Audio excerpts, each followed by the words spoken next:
Hello friends, welcome back to my channel Gyan Sankar. तो friends, आज हम यूपी टीजीटी के लिए आपको पॉलिटिकल साइंस के प्रैक्टिस सेशन सीरीज लेके आई हूँ। इसमें आपको 62 क्वेश्चन होंगे जिस प्रकार से एग्जाम में होता है। तो स्टार्ट करते हैं। अगर किसी भी स्टेट का आप टीजीटी पीजीटी दे रहे हो उसमें भी हेल्प करेगा, ऐसा नहीं है कि सिर्फ यूपी के टीजीटी में ही हेल्प करेगा। किसी भी स्टेट से हो तो उसमें हेल्प करेगा। तो स्टार्ट करते हैं। क्वेश्चन अच्छे हैं और साथ में ही जो एक्सप्लेन करने का पार्ट होगा मैं उसे एक्सप्लेन भी कर दूंगी। चलिए स्टार्ट करते हैं। अगर अभी तक चैनल से नहीं जुड़े हैं तो प्लीज़ चैनल को सब्सक्राइब कर लीजिएगा और जब सब्सक्राइब कीजिएगा तो बेल आइकन को भी प्रेस कीजिएगा ताकि जब भी मैं आगे वीडियो डालूंगी तो आपको नोटिफिकेशन मिल जाएगा। और आप ये भी देख सकते हो, मैं आंसर बोलूँगी उससे पहले आप भी अपना आंसर सोच लेना कि आपके कितने क्वेश्चन सही हो रहे हैं। ठीक है, स्टार्ट करते हैं। देखिए, पहला क्वेश्चन है, निम्नलिखित ग्रंथों में से प्लेटो किसके लेखक है। आप ऐसा करके 1 to 60 तक नंबरिंग कर लो और खुद से भी अपना आंसर दो और फिर देखो आप कितने क्वेश्चन सही कर पा रहे हो। ठीक है, स्टार्ट कर। तो ऑप्शन है पॉलिटिक्स, ऑप्शन बी है लेवियाथन, ऑप्शन सी है रिपब्लिक, ऑप्शन डी है प्रिंस। तो सबको पता है क्या है Republic. Option number C is the right answer. और ये पता है पॉलिटिक्स है अरस्तू की book, Leviathan Hobbes the Prince है मैकियावेली की बुक, ये भी आप जान लीजिए। अगला क्वेश्चन है, दूसरा क्वेश्चन, रूसो द्वारा किए सरकारों के वर्गीकरण में निम्नलिखित में से क्या सम्मिलित नहीं है। रूसो द्वारा पूछा जा रहा है। ठीक है, तो देखिए, धनिक तंत्र है, राजतंत्र है, जनतंत्र है और अभिजात तंत्र है। ठीक है, तो रूसो ने किसको नहीं किया है, तो धनिक तंत्र के बारे में नहीं किया। Option number C, sorry, option number A is the right answer. अगला क्वेश्चन है, दिए गए विकल्पों में से इसने किस गैर उपयोगितावादी कथन को स्थापित करने का प्रयास किया कि कुछ आनंद अन्य की तुलना में अधिक गुणवत्ता वाले होते हैं। ठीक है, तो उपयोगितावादी विचारक से उपयोगितावाद से दो थिंग का रिलेट करते हैं। पहला तो जो उसके संस्थापक है जेरेमी बेंथम और दूसरा जो उसमें संशोधन किए हैं जे.एस. मिल।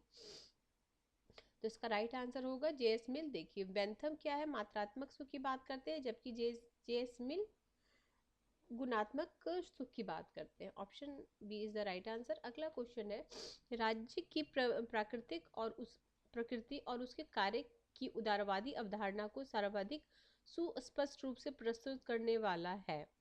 तो सबसे सुस्पष्ट किसने प्रस्तुत किया, ऑप्शन देखते हैं।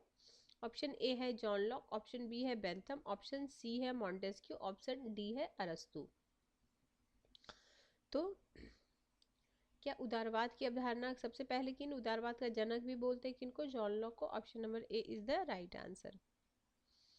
अगला है क्वेश्चन नंबर 5, भारत जैसे लोकतांत्रिक प्रणाली में न्यायिक समीक्षा की शक्ति की आवश्यकता क्यों है।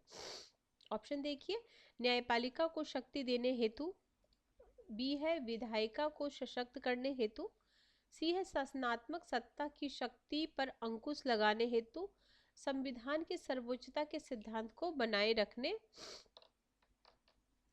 हेतु। तो इसका राइट आंसर हो जाएगा यही, option D is the right answer. अगला क्वेश्चन है क्वेश्चन नंबर 6, भारत के संविधान के अनुसार राज्यसभा को कौन सी विशेष शक्तियां प्रदान की गई है। राज्यसभा को विशेष शक्तियां, तो ऑप्शन में सारा पढ़ती हूँ। देखिए, ऑप्शन ए है राज्य, किसी राज्य का नाम बदलने या किसी राज्य के मौजूद राज्य क्षेत्र में परिवर्तन करने। बी है राष्ट्रपति के चुनाव प्रक्रिया में संशोधन और राष्ट्रपति की सेवानिवृत्ति के बाद के पेंशन का निर्धारण करने। सी है एक या अधिक भारतीय सेवाओं को बनाए और राज्य सूची पर सूचीबद्ध विषय पर कानून बनाने के लिए संसद के अधिकार को पारित करने हेतु। डी है निर्वाचन आयोग के कार्यों का निर्धारण करने हेतु। ठीक है, तो इसका राइट आंसर ऑप्शन सी हो जाएगा। Option number C is the right answer. अगला है, प्लेटो एक आदर्श राज्य की जनसंख्या कितनी बताता है। तो ये तो बहुत बार आपने पढ़ा, 50, 40, 5000, 40। अगला है, और अल्पसंख्यक मत की समस्या किसके द्वारा सुलझाई गई। अल्पसंख्यक मत की जो वो है किसके द्वारा सुलझाई गई। ऑप्शन में है हॉब्स, लॉक, रूसो और मार्क्स और रूसो, तो option B is the right answer. ठीक है, तो अल्पसंख्यक मत की समस्या रूसो द्वारा सुलझाई गई। उन्होंने सामाजिक समझौते के आधार पर जिस राज्य की स्थापना की और उसके द्वारा अपने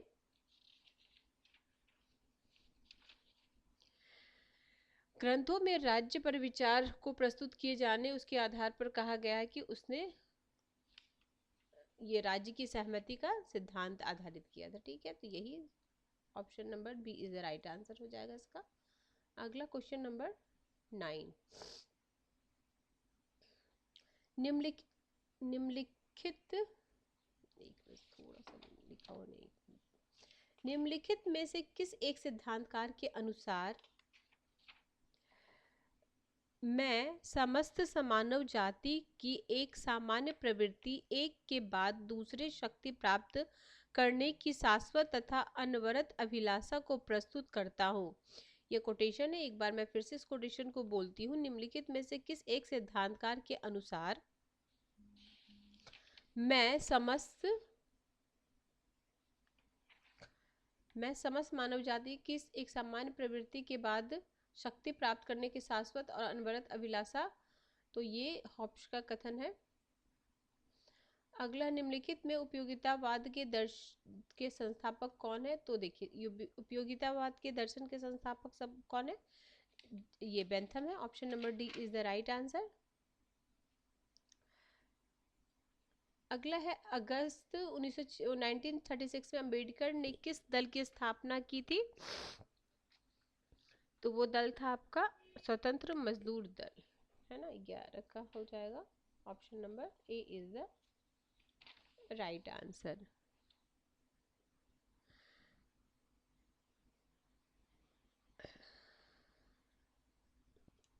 अगला है, राष्ट्रपति और राज्यपाल की क्षमा शक्तियों के मंत्र निम्नलिखित बयान कौन सही है?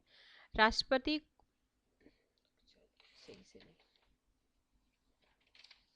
देखिए, राष्ट्रपति कोर्ट मार्शल द्वारा दिए गए दंडादेश को क्षमा नहीं कर सकता, जबकि राज्यपाल कर सकता है। क्या पूछा जा रहा है? कौन सा सही है पूछा जा रहा है, ये ध्यान रखना। क्या पूछा जा रहा है? कौन सा सही है? ये तो आपको पहले ही गलत हो गया, उल्टा दिया हुआ है। ठीक है, अगला है, राष्ट्रपति मृत्युदंड को क्षमा कर सकता है जबकि राज्यपाल नहीं कर सकता। ठीक बात, आगे देखते हैं। राष्ट्रपति मृत्युदंड को क्षमा नहीं कर सकता जबकि राज्यपाल। राष्ट्रपति और राज्यपाल दोनों कोर्ट मार्शल द्वारा दिए गए मृत्युदंड को समाप्त कर सकता है। तो इसमें सही पूछा जा रहा है, तो क्या होगा? Option number B is the right answer, option B. अगला, किसने कहा निर्धनता अपराध और क्रांति की जननी है? ठीक है, तो अरस्तु। मार्क्स का अंतिम उद्देश्य क्या स्थापित करना है? तो मार्क्स क्या चाहता था? मार्क्स चाहता था वर्गहीन और राज्यविहीन समाज। Option number C is the right answer. अगला, गांधी ने निम्नलिखित में किस पर बल दिया है? ऑप्शन देखिए, राजनीतिक आध्यात्मिकरण, राजनीतिक धर्मीकरण, राजनीतिक विकेंद्रीकरण, इनमें से कोई नहीं। तो वो ये आध्यात्मिकरण, ऑप्शन नंबर ए। निम्नलिखित में से किसने एक क्रांतिकारी पंथ के एक मसीहा कहा जाता है? क्रांतिकारी पंथ का मसीहा किसे कहा जाता है? तो ये कार्ल मार्क्स को कहा जाता है। Option number B is the right answer. Option number 70, Bharat की किस धारा के माध्यम से आपातकाल की स्थिति की घोषणा की जाती है?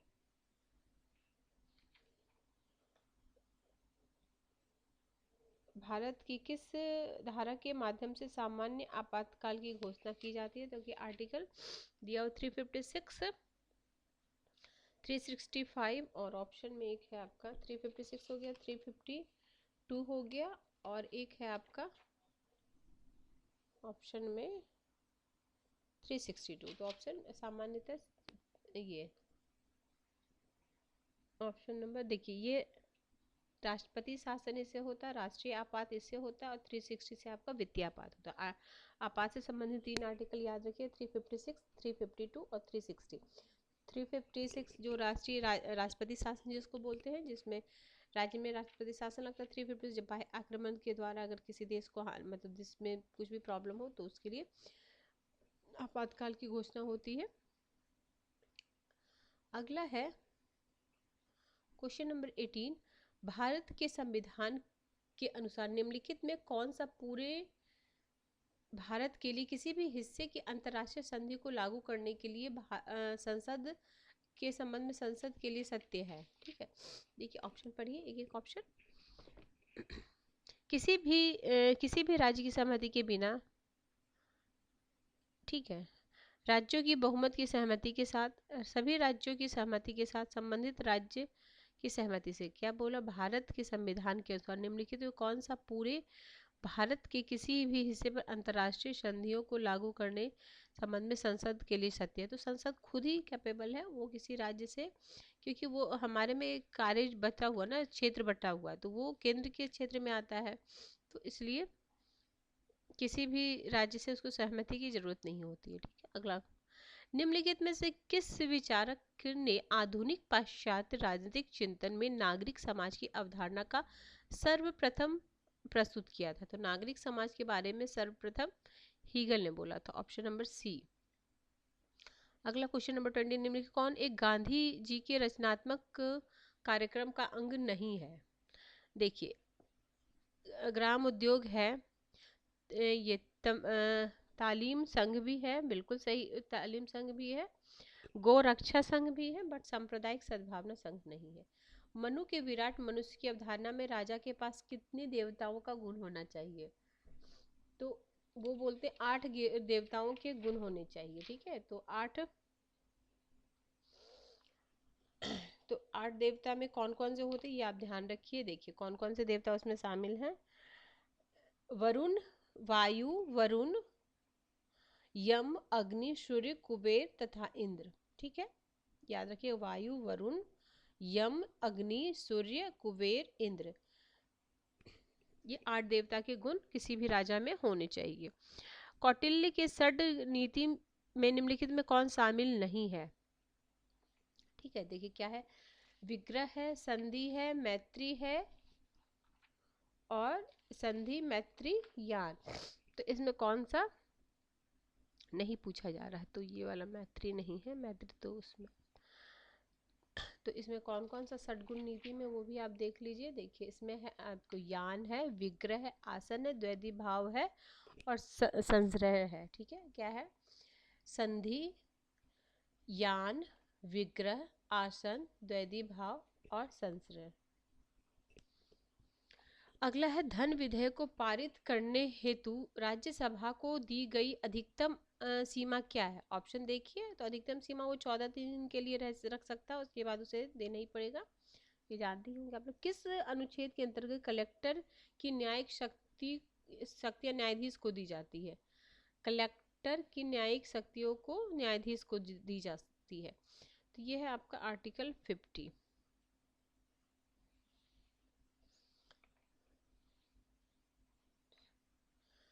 अगला है, गांधी जी को भारत विभाजन हेतु किसने तैयार किया था? गांधी जी भारत विभाजन के लिए तैयार नहीं, मेरी मृत्यु पर ये वो मेरे शरीर के सब पे ये होगा, तो कौन उनके मनाने का काम किए थे? तो वे थे, अच्छा इनमें से कोई नहीं, ऑप्शन डी। ठीक है, भारतीय संविधान का प्रारूप तैयार करने हेतु गठित प्रारूप समिति के अध्यक्ष कौन थे? तो जितनी भी समितियां, ये मैंने आपको शॉर्ट्स में भी डाल रखा है, क्योंकि समिति के एक अध्यक्ष, कोई ना कोई अध्यक्ष पूछा ही जाएगा आपसे।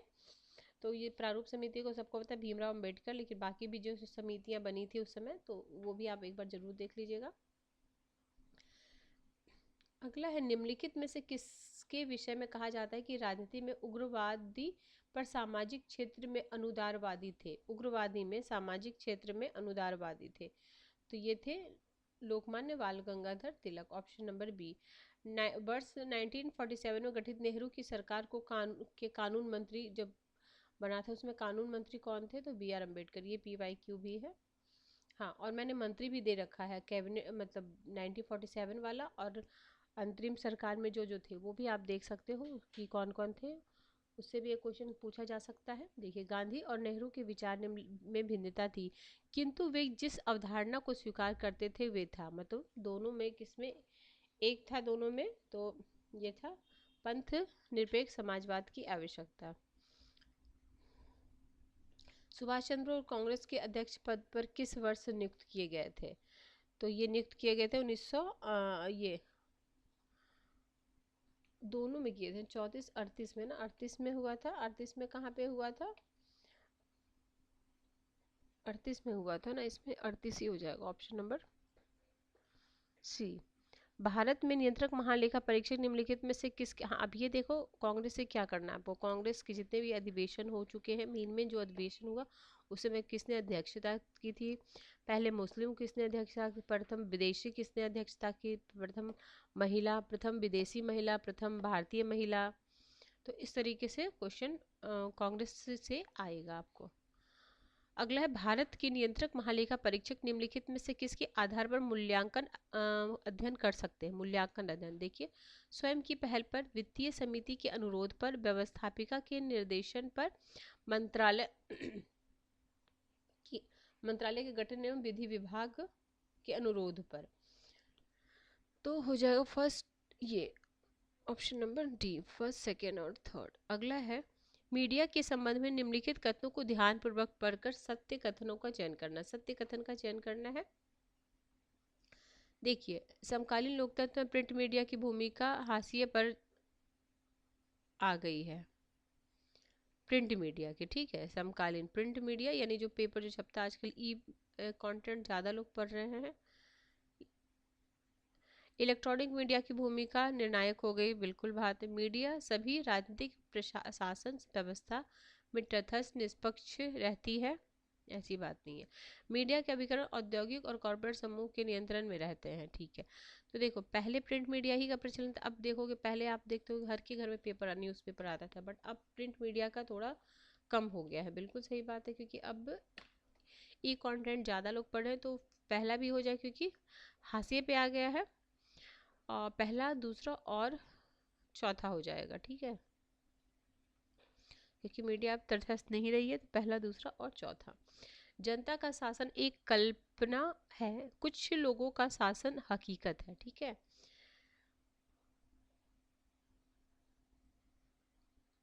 तो ये अभिजनवादी है कि कुछ लोग शासन करते हैं, लोकतंत्र होते हुए भी जनता चुनती है तो बहुत लोग है, लेकिन कैबिनेट में कितने लोग होते हैं, कुछ लिमिटेड लोग होते हैं, उन्हीं के द्वारा शासन चलाया जाता है, तो वही बोला जा रहा है। अगला, निम्नलिखित में कौन इस विचार का समर्थन करते हैं कि अभिजन तथा राजनीतिक प्रजातंत्र एक दूसरे के विरोधी नहीं है, ठीक है। तो कॉल मैन ही ने कहा है एक दूसरे के विरोधी नहीं है। अगला है क्वेश्चन नंबर 35, निम्नलिखित कथन किसके द्वारा कहा गया है कि जब मैं राजनीतिक विज्ञान के शीर्षक के अच्छे प्रश्न के समूह को देखता हूँ तो मुझे प्रश्नों की अपेक्षा शीर्षकों पे खेद होता है। तो FW मैटलैंड कहे थे, कितनी बार आपने ये देखा होगा, बहुत PY की हुई है। राजनीतिक की परिभाषा संभाव्य की कला है, कला के रूप में, ये भी PY की, ये बिस्मार्क का है, option number B is the right answer. अगला क्वेश्चन, राजनीतिक शास्त्र इतिहास और एवं राजनीति के बीच स्थित है, अतीत एवं वर्तमान के बीचों बीच, ये कथन किसका है? तो ये है लॉर्ड ब्राइस का, क्या राजनीतिक शास्त्र इतिहास एवं राजनीति के बीच स्थित है, अतीत एवं वर्तमान के बीचों बीच, तो ये जेम्स ब्राइस का है। निम्नलिखित में कौन से कारक राजनीतिक सिद्धांत के पतन के लिए उत्तरदायी है, पतन के लिए उत्तरदायी है, ठीक है, ये पूछा जा रहा है आपसे। तो देखिए इतिहासवाद, प्रत्यक्षवाद, नैतिक सापेक्षवाद और अति तथ्यवाद, ठीक है, तो ये सारा हो जाएगा, ऑप्शन डी हो जाएगा। अगला है निम्नलिखित ये सहायक में लॉ के सामाजिक अनुबंध का क्रम में बताना है आपको। नागरिक समाज, सरकार है, प्राकृतिक अवस्था है, सामाजिक अनुबंध है। तो देखिए सबसे पहले प्राकृतिक अवस्था थी, ठीक है, उसके बाद लोगों ने सामाजिक अनुबंध किया, फिर उसके बाद नागरिक समाज बना, फिर सरकार बना, ठीक है। तो ऐसे हो जाएगा, प्राकृतिक अवस्था, उसके बाद अनुबंध किया गया, फिर नागरिक समाज, अनुबंध हुआ तो नागरिक समाज बना, फिर सरकार। अगला, हॉब्स के सामाजिक समझौते के अंतर्गत शासक एक पक्ष नहीं है, शासक एक पक्ष है, शासक एक बहुत सक्रिय पक्ष है, शासक एक सक्रिय पक्ष नहीं है। तो option number is the right answer. देखिए, हॉब्स द्वारा वर्णित प्राकृतिक अवस्था की अराजकता से छुटकारा पाने के लिए लोगों ने परस्पर समझौता किया। इस समझौते के अंतर्गत अपनी संपूर्ण शक्तियां और अधिकार लेवियाथन को समर्पित किया। जो समझौते का पक्ष नहीं है, मतलब वो समझौता का भाग नहीं है, ठीक है, हमने उसे सारी शक्ति दे दी है, ठीक, लोगों ने उसे सारी शक्ति दे दी है, बट वो समझौते का भाग नहीं है। संपूर्ण शक्ति अधिकार लेवियाथन को समर्पित कर दिया, समझौते पर का पक्ष नहीं था। अतः सामाजिक समझौते शासक और लोगों के बीच न होकर मनुष्य और मनुष्य के बीच हुआ, जिसके फलस्वरूप निरंकुश संप्रभु लेवियाथन ने जन्म दिया, लेवियाथन से जन्म हुआ, ठीक है, वो समझौते का हिस्सा नहीं था। अगला है, सर्वप्रथम राष्ट्रवाद के अभिमत को किस मार्क्सवादी ने स्वीकार किया? तो यह है Stalin. Option number B is the right answer. Next question है क्वेश्चन नंबर 52। 52 में क्या है? लॉक ने सरकार और राज्य में विभेद नहीं किया। लॉक ने सरकार और राज्य जैसे शब्दों में भ्रम उत्पन्न किया। लॉक ने सरकार और राज्य में विभेद किया। सही पूछा जा रहा है, ठीक है, ये ध्यान रखिएगा। तो उन्होंने सबसे पहले विचारक है जिन्होंने राज्य और सरकार में विभेद किया, इसलिए उन्होंने दो समझौता किए, जैसे हॉब्स एक समझौता, लॉक दो समझौता और रूसो भी एक समझौता। तो आपको 1 to 1 याद रखना, ये भी आता है। अगला, राज्य की सत्ता किसके पास अंतिम आदेश जारी करने की वैधानिक शक्ति होती? अंतिम आदेश जारी करने की वैधानिक शक्ति होती है आपके विधिक संप्रभु के पास, ठीक है। किस सिद्धांत को संप्रभुता के एकत्व सिद्धांत के विरोध में आया है? तो बहुलवाद, बहुल।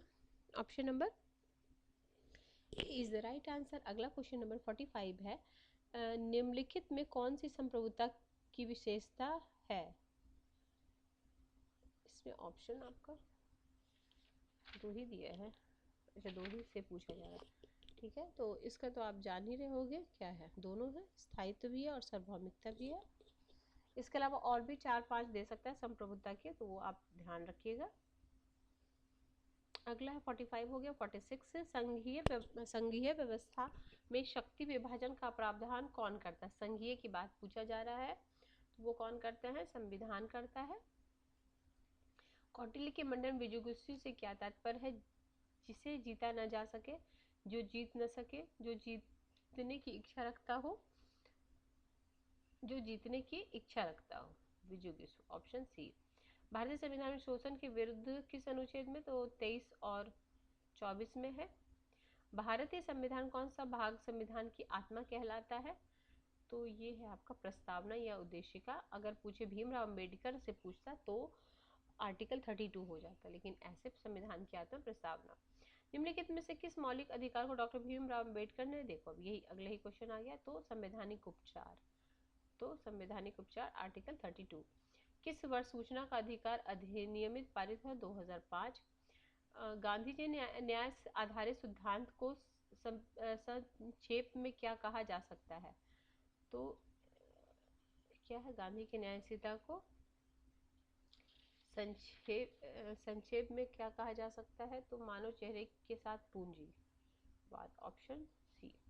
सत्यवीर की कथा जिसका अनुवाद गांधी जी ने गुजराती में किया था, वह निम्नलिखित में से किस में है? तो ये है आपका वो dialogues of Plato. Option B. Kautilya द्वारा दी गई मंडल सिद्धांत कितने प्रकृतियां हैं? तो मंडल सिद्धांत में आपको ये है 72। अब ये तो देखिए, गांधी जी हैं, जयप्रकाश नारायण है, जवाहरलाल नेहरू, विनोबा भावे। तो गांधी जी से क्या हो जाएगा? न्यासिता, पंचशील हो जाएगा, नहीं, न्यासिता, हाँ चलिए देखिए, ये हो जाएगा पंचशील, जयप्रकाश नारायण, संपूर्ण क्रांति। ये तो ऑप्शन देखते क्या है, अच्छा क्या पूछा जा रहा है? सर्वोदय विनोबा भावे से ही हम कर सकते हैं फिर, है ना। तो इसका आंसर हो जाएगा ऑप्शन नंबर ए, तीसरा, चौथा, दूसरा और पहला, ऑप्शन ए। अगला है क्वेश्चन नंबर 56। भारतीय संविधान के 91वें संवैधानिक किससे संबंधित है? तो ये है आपका 91 में क्या किया गया था कि दल परिवर्तन के आधार पर अपात्रता। ऑप्शन 1 ए। प्रदत्त या प्रत्योजित विधान की व्यवस्था से किसकी शक्ति में वृद्धि होती है? तो प्रदत्त विधान से आपका नौकरशाही में। Option C. राज्य के वर्ग सिद्धांत का समर्थन किसने किया है? तो इसका समर्थन किए हैं आपके, ये सभी किए हैं, कार्ल मार्क्स भी किए हैं, लेनिन भी किए, एंजल्स भी किए हैं। Option D is the right answer. अगला है, कौन सा तत्व राज्य की सर्वोच्च शक्ति के रूप में जाना जाता है? तो संप्रभुता। गांधी को भारत विभाजन के लिए किसने तैयार किया? सेम ही क्वेश्चन आ गया ना, पहले भी दिया क्वेश्चन आया था। चलो, निम्नलिखित में से कौन ऐतिहासिक सिद्धांत को मानता है? तो देखिए, बल सिद्धांत, मात्र सत्तात्मक सिद्धांत, देवीय सिद्धांत। तो इसका राइट आंसर हो जाएगा विकासवादी सिद्धांत। विकासवादी ही सिद्धांत को ऐतिहासिक सिद्धांत भी कहते हैं। Option C is the right answer. मताधिकार को अधिकांश देशों द्वारा बनाया गया है। तो संपत्ति आधारित नहीं, लिंग आधारित नहीं, शिक्षा पर आधारित, आयु जनरली तो क्या है, हर जगह आयु पे आधारित है। जैसे भारत में भी है, कोई भेद नहीं है। 18 वर्ष से जो भी ज़्यादा है वो कर सकते हैं। हर देश में अलग अलग एज क्राइटेरिया है। तो ठीक है फ्रेंड्स, आज मैंने एक प्रैक्टिस सेट कराया है। इसके अलावा भी मैंने काफ़ी सारे प्रैक्टिस सेट करवा रखा है। आपने नहीं देखा वो तो उसे भी देख लीजिएगा, आपको काफ़ी हेल्प करेगा। और आप अपनी तैयारी को भी चेक कर सकते हैं कि आपकी तैयारी कहाँ तक है। ठीक है फ्रेंड्स, तो हम मिलते हैं नेक्स्ट वीडियो में। किसी वजह से चैनल आपकी प्रिपरेशन में हेल्प कर रहा है तो प्लीज़ चैनल को सब्सक्राइब कर लें, और वीडियो पसंद आ रही है तो वीडियो को लाइक भी ज़रूर करें। मिलते हैं हम नेक्स्ट वीडियो में। Till then bye bye, keep watching and keep sharing.